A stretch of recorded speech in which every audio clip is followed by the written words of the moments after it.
Voltando para o trabalho, enquanto eu volto para o trabalho eu vou gravar vídeo aqui com uma meditação aí para o tempo da Páscoa, né? Essa oitava de Páscoa, em que nós vamos ter na liturgia, principalmente do Evangelho, Jesus Cristo aparecendo aos discípulos, aparecendo a alguns dos discípulos. Na verdade, todos os apóstolos, né, os 12 apóstolos, e mais alguns discípulos lá de Emaús, principalmente, as mulheres. Por que Jesus não apareceu a Maria, né? Jesus apareceu para tantas pessoas, por que não apareceu para Maria? É natural, inclusive alguns teólogos falam, bom, é natural crer que Jesus Cristo também apareceu à sua mãe. No entanto, eu estava elaborando uma tese de explicação por que Jesus não apareceu a Maria. Fui pesquisar em algumas fontes, em alguns outros teólogos, e parece que a ideia desses teólogos que eu pesquisei bate com a minha, né? Eu sempre, quando tenho alguma ideia mirabolante assim, eu já tenho até a consciência de que eu estou reinventando a roda. Por isso que eu pesquiso alguns outros padres e sempre acabo vendo que eles pensam como eu também. Bom, Jesus não apareceu porque não precisava. Maria tinha fé, Maria acreditou mesmo sem ver.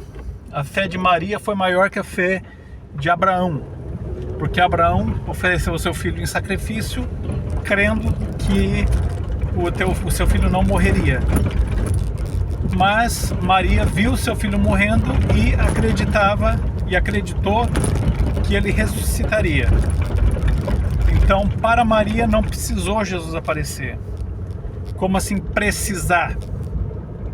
Durante toda a semana, quando nós virmos as aparições de Jesus aparecendo aos discípulos de Emaús, aos apóstolos e tudo mais, o que significa isso? Isso não é presente, isso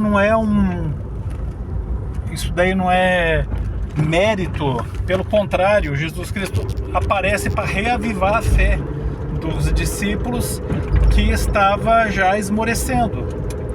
Os apóstolos voltaram para a vida anterior deles, que era de pescadores. E Jesus Cristo apareceu e falou, vão lá para Betânia, que vocês vão me ver subir aos céus. E depois de me ver subir aos céus, teve lá o Pentecostes, e eles receberam o Espírito Santo. Então Jesus Cristo sempre apareceu nesse intento de corrigir. É uma pedagogia com amor, mas é uma correção, às vezes até um puxão de orelha. Os discípulos de Emaús, quando falaram que Jesus era um profeta poderoso, eles estavam falando como qualquer um do povo. Quando Jesus perguntou aos discípulos quem dizem os homens que eu sou, falava que era um profeta. E os discípulos de Emaús diziam o mesmo, é um profeta poderoso. E Jesus Cristo começou a explicar para eles, com base nas Escrituras, que ele não era um profeta poderoso, mas que ele era simplesmente o Messias, filho de Deus, do Deus vivo.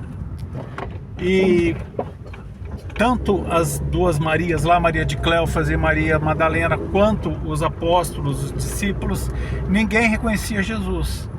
Isso daí é um símbolo de que Jesus Cristo se revela porque nós não temos a capacidade de percebê-lo pelas nossas próprias forças, pelo nosso próprio engenho. Então, sempre essas aparições de Jesus Cristo aos discípulos, a Maria e aos apóstolos, não pode ser vista como um presente, como mérito, como uma recompensa, mas como uma correção. Então eu convido a todos a contemplarmos essa liturgia da oitava de Páscoa. Olha uma galinha de Angola. A contemplarmos essa liturgia de Páscoa, também com a mesma alegria do domingo de Páscoa, mas também sabendo que não é um presente essas aparições, mas que é uma correção com amor. Olha a galinha de Angola correndo ali. É a cidade do interior. É uma correção, é completar em nós alguma coisa que está faltando, um puxão de orelha, alguma coisa assim.